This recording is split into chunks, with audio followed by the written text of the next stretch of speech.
The slates are clean. Welcome to the SCPI Football Podcast. The regular season is done. Playoffs get underway on Thursday for Division 1, 2, and 3. Alongside Keith DeMolder, I am Connor Morissette. This is the SCPI Football Podcast. So, Keith, it's playoff time. Open Division doesn't get started until next week, but now we have 8-man D1, 2, and 3. How excited are you? I'm pumped. Oh, yeah, very excited. We get to shout out some of these lesser-known schools here on the podcast, so we're going to give you guys some love. Fantastic end of the regular season. We saw some teams that, maybe weren't going to make the playoffs, then made the playoffs, so should be an exciting playoffs for sure. And bear with us for this edition of the podcast. Going to be a little bit longer than usual, and I know sometimes we can be long-winded. So just expect a little bit of a lengthier podcast just because we have so much to get to. So let's dive right into it. I promised you we wouldn't talk too much about the Open Division. I want to just start there briefly, touch on the seeds. If you haven't heard by now, which would be shocking if you're watching this, it's 1 Narbonne, 2 Crenshaw, 3 Carson, 4 Fairfax, 5 Birmingham, 6 Venice, 7 Banning, and 8 San Pedro. My one kind of issue with those seeds is that I think San Fernando should have gotten in over San Pedro. And remember, these games don't start this week. They begin next week, next Friday. But anyway, I think San Fernando, yes, their schedule wasn't that great. Their best win was against Reseda, but San Pedro didn't have a quality win. They kept it close with a couple of good Southern Section teams, but I just don't think that's quite enough. They've kind of struggled down the stretch a little bit, and so that was the one kind of Open Division seed where I was left scratching my head. But besides that, I think the computer did a good job, and let's be honest, whoever plays Narbonne in that first round is going to have a tough time. Yeah, absolutely. Narbonne, the number 1 team by far in the section. So San Fernando is going to have their hands full if they were in the Open Division. But I think that they like their seed now. They're the number 1 seed in D1. Great spot for them. Yep. So now they'll take on LA High, and it's a team that hasn't won a game, so they should do well in that first round matchup. All right, Keith, quickly, let's now start running through the other divisions. 8-man football.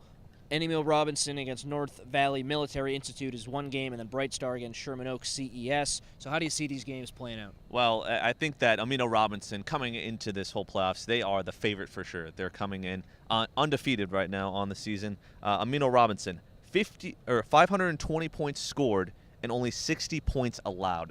An amazing differential, so they're clearly the best team. They're likely to win it all. That said, Sherman Oaks, they could be in that championship with them. Dominating offense, 424 points scored this season. They allowed 190, so their defense needs a little work.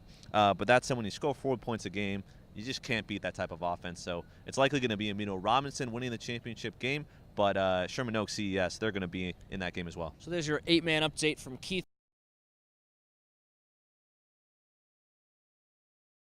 Let's move on to Division 3. So the top 5 seeds in Division 3, 1 Santee, 2 Marshall, 3 Locke, 4 Torres, 5 Verdugo Hills.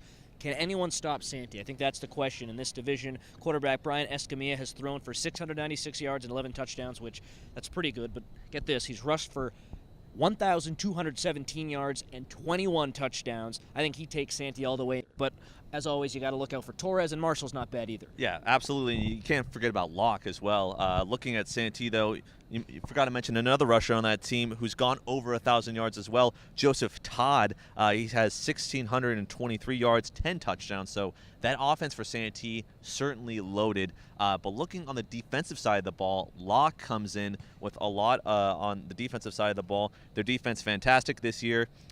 In league play, they scored 201 points while allowing just 13 in league play. So it goes to show you how against some of these other teams, fantastic on the defensive side of the ball. Got to watch out for teams like Santee and Verdugo Hills, who are known for their better offenses. Who do you like in D3? I like Santee. I think it's tough to pick against them, but I mean, the best player in Division 3 is Tyquan Gilmore, and he's on Torres. Right, yeah, absolutely. Tyquan Gilmore, we saw them.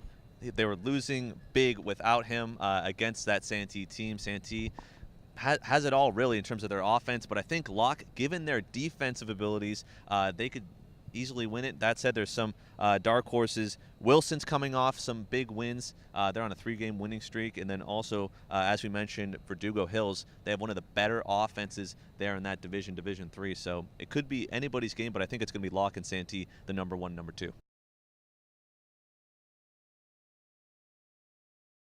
So on to Division 2 now. Top 5 seeds in D2. 1 Eagle Rock. They've been a top 10 team in the city section all year. 2 Huntington Park. 3 Reseda. 4 Cleveland. 5 Bell. like Santee, Eagle Rock, I think, is the clear favorite and my pick to win. Right. A couple other things I want to hit on, but how do you see really this unfolding? Those are the top 5 seeds. Who do you like? Well, I personally like Eagle Rock. Davy Stone, fantastic quarterback. Poised and confident. I like his style of play. Their defense also one of the best in that division. That said, Huntington Park, it's almost like a similar situation in that D3 playoff bracket in the sense that, Verdugo Hills, they're one of the better offenses, as is Huntington Park in this division. Huntington Park, unbelievable, 456 points, section best. Out of the section, they've scored the most points this year. Bejon Lee, another 1,000-yard rusher. The key, though, will be on their defense. Their defense hasn't been as great this year. Eagle Rock's defense has been good. Some other teams that could come in, Granada Hills with Max Perez. Max Perez, a top rusher in the section, 1,500 yards from him. And then also View Park. They're kind of one of these teams that they kept it competitive with Dorsey, and I could see them giving Eagle Rock a run for their money. So the one team who I think was terribly underseeded in Division II is Roosevelt. Remember, they beat Huntington Park a couple weeks ago, Right. And if they win and Huntington Park wins, that's your second-round matchup right there. I think Roosevelt is a little bit more talented than they're getting credit for. Isaiah Zepeda, their running back and linebacker, is a phenomenal player. I saw him at the East LA Classic. They took on a tough Garfield offense in that game, so they lost pretty handily in that one. But now against Division II opponents, I think Roosevelt's right up there, and they proved it with that win over Huntington Park. So they're at the 7 seed. We mentioned the top 5 seeds, but as an outside-the-box team to look out for, I'm looking at Isaiah Zepeda and Roosevelt and Coach Zepeda as well. I think he's really trying his best to turn that program around, and they're off to a great start with a 5-5 record. Yeah, I actually really like this D2 playoff bracket. They have a lot of really talented teams that are flying under the radar. West Adams, huge rusher. Joshua Williams, 1,757 yards, 14 touchdowns. They're playing Cleveland. I see West Adams actually pulling that one out. And then you can't forget about Bell. Bell this season, their offense 329 points scored. Their defense not as good, but that said, Daniel Leal, he has 1,200 yards rushing the football, 1,500 yards passing the football, so he is a dual threat. You got to watch out for Bell. I think Eagle Rock will have no problem advancing to the championship, but looking at some potential semifinal games, I think Reseda is going to be a very tough out, whether they're playing Huntington Park or maybe Roosevelt. So that's a team to look out for. So a couple players to watch who I've already touched on. You mentioned Davy Stone, the quarterback for Eagle Rock, terrific player. I mentioned Isaiah Zepeda, the running back for Roosevelt. And then we wouldn't be talking Division II, or we'd be remiss if we forgot to mention Jelani Ellison Right. for Reseda, probably the best player in Division II. He is a wide receiver as well as a cornerback. He led the nation in interceptions last year, has a bunch of interceptions this year. Fantastic kick returner. When you have someone who's that talented, he can really take over a game and really just change the whole outlook of things. So because they have him, and they have some other players as well, but because they have Jelani Ellison, there's going to be such a tough out, and I think they're a good bet to make the championship. Yeah, absolutely. And their offense and defense ranked 3rd in the division in terms of points allowed and points scored. So they got a really well-balanced team. I think it'll be interesting to see if these offensives that did really well in the regular season will then do well in the postseason. It's all up to the defenses right now. Absolutely. But to the main point, I'm taking Eagle Rock. Are you? I think I'm taking Eagle Rock. I think actually Huntington Park, I think they get upset. I don't think they make the championship game. I think some of these other teams perhaps could have a little bit of the edge in terms of defense. Hey, maybe it could be Roosevelt in that second-round game. All right, moving on to Division I now, Keith. So we're going to pick a couple games, but before we do that, I want to hit on a couple of Division I talking points. And the first thing is that this is a wide-open tournament. We've talked about how in Division III, Santee looks like the favorite, Eagle Rock looks like the favorite in Division II. In Division I, though, who's the favorite? I think 1 through 6 are all very capable of winning this. 1 is San Fernando, 2 is Southgate, 3 is Palisades, 4 is Garfield, 5 is El Camino Real, 6 is Dorsey. It's going to be one of those 6, but Right. I really do not know who. I couldn't pick it right now. We'll see. And there are a bunch of players to watch in Division I, some teams who just missed out on the Open Division, but there's still a lot of talent. Yeah, absolutely. D1, they have so many guys that are open division quality in terms of their play, in terms of their talent, but just, the teams around them, whether it was a touchdown here or there. I mean, Palisades, they kept it really close with a lot of good teams that, only touchdown against Fairfax. So if a couple of, wins here or there went the other way, Some of these teams could be in D1. Dorsey, as you mentioned, the 6th seed, known as a team that perennially is playing with Narbonne in the city championship. Yeah, remember they were expected to be the preseason number 2 this year, and they really struggled, but playing Sylmar in the first round, I think that'll be a nice win for them. Yeah, absolutely. Sylmar doesn't really come in with a lot. Dorsey, they've had a tough year thus far, and lately they've been on a roll playing some of these easier Division I teams. That said, Sylmar, they scored just 166 points this year, so I'm looking for a blowout. I don't think their offense can even compete with the offense of Dorsey, so I'm looking for a win from them. So it's kind of like a pick your poison with this group. San Right. Fernando, a very talented rushing attack, as is Dorsey. Southgate, I think, has the best quarterback in Division I in Ernie Arcia. Palisades, I think, has the best defense. Garfield has a loaded offense with Adam Polanco, Jalen Lawrence, Moses Gonzalez at running back. And then El Camino Real, I think they're one of the more complete teams, very Right. strong defense, offense that can put up points and compete. So, who's the best out of those? It kind of depends. And having watched these teams all year, we've had some disappointing games, like Garfield losing to Southgate by 1 point, Palisades slipping against some teams as well. San Fernando, not really a great example with them, but they lost to some good Southern Section teams. El Camino Real slipped up against Venice. Dorsey slipped up against Crenshaw. So there have been highs and lows from all of these teams, which makes it so difficult to Right. pick. And just the fact that all these different teams bring different kind of abilities. Usually in high school, you look at teams who can run the ball really successfully, but Southgate doesn't run the ball very well. They're a Right. passing machine, and it just makes it also difficult to pick. Yeah, it's very difficult. You talked about San Fernando as well. The fact that they really haven't played top talent per se, and that gives us some question marks. You can't really say for sure that, oh yeah, the San Fernando team is a lock for the championship, because there's some other good teams like Dorsey that should have been in the open, but a couple of games did not go their way. As you said, Ernie Arcia, fantastic, led the section, 2,626 yards. 35 touchdowns, although 16 interceptions. Yeah, most he likes in to the take section. risks. So maybe those risks, maybe needs to limit them, play Yep. more of a complete game. He's also a dual threat quarterback, so he can run as well. But Ernie Arcia, he'll be key for Southgate in getting them deep in these playoffs.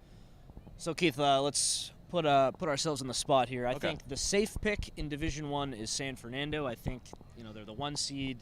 It's a safe bet picking them. I think the upset pick though is a team like Palisades that defensively you're going to have to work against them to score points. So the Right. fact that defense is so loaded against some teams of very similar quality, I think Palisades is kind of the dark horse for me. Right.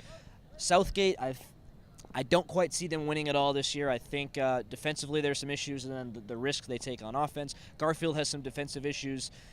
And then Dorsey, they would be a sexy pick as well, but I haven't seen enough from them this season. Right. And El Camino Real, I'm not sure there's enough flash there. So safe pick for me is San Fernando, but Palisades is my dark horse. I think they've got a great chance as well. Yeah, I mean, we've seen it in college football. You're Syracuse Orange defeating Clemson. Who knows how that happened?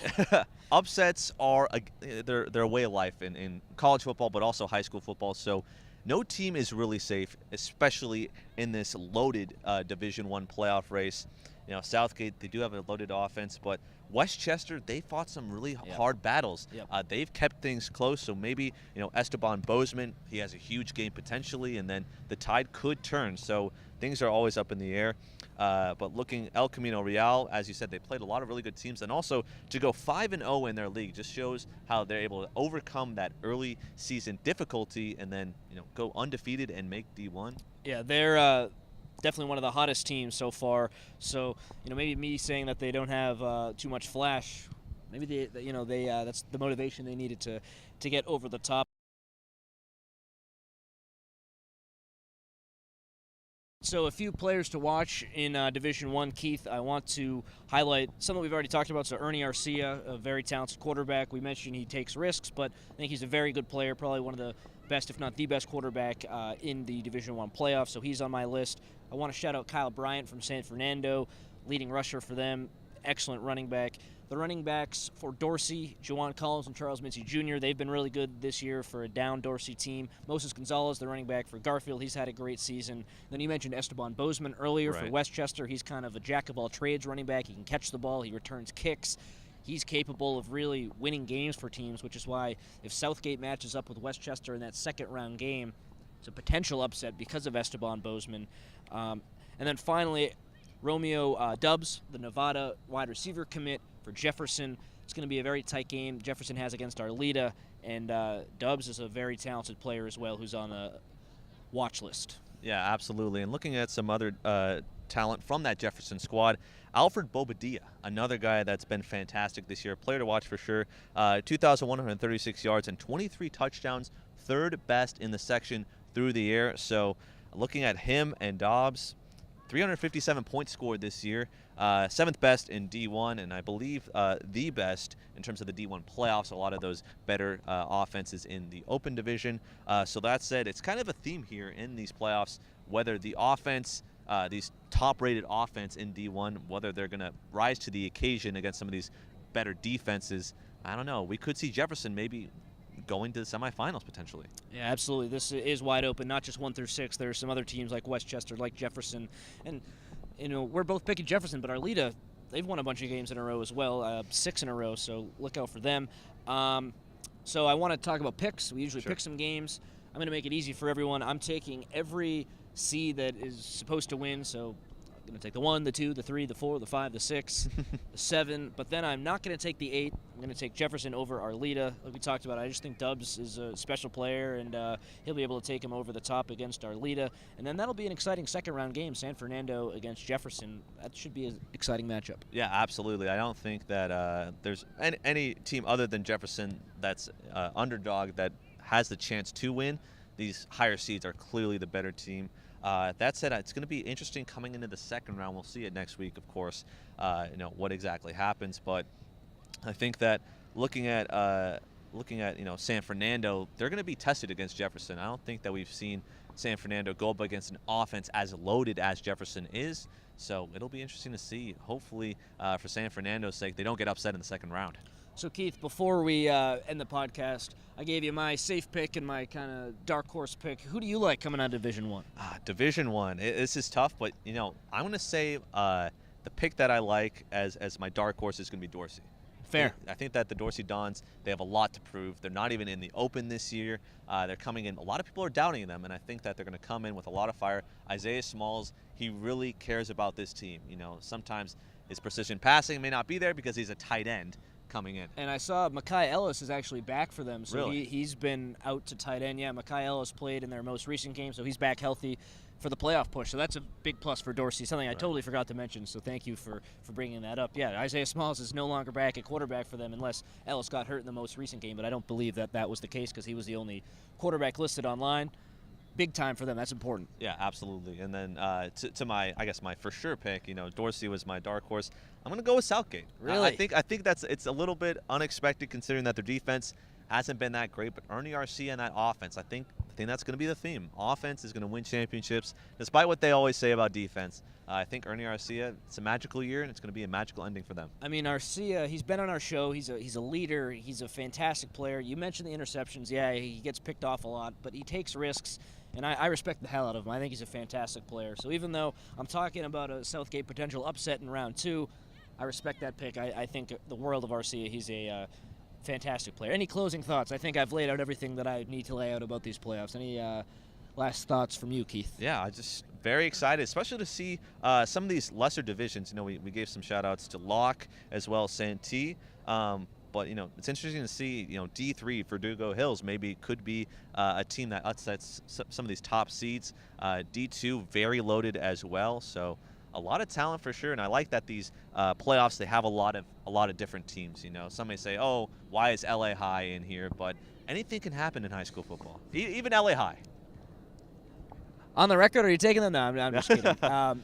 More open division coverage next week when that tournament gets going. That's going to be very exciting. If anyone beats Narbonne, that would be an absolute shock. But, hey, there are some very loaded teams besides Narbonne in that division. So we'll discuss that next week. But this has been the SCPI football or playoff football podcast week 1. So, Keith, thank you so much for joining me as always. We appreciate the time, and we'll see you next week.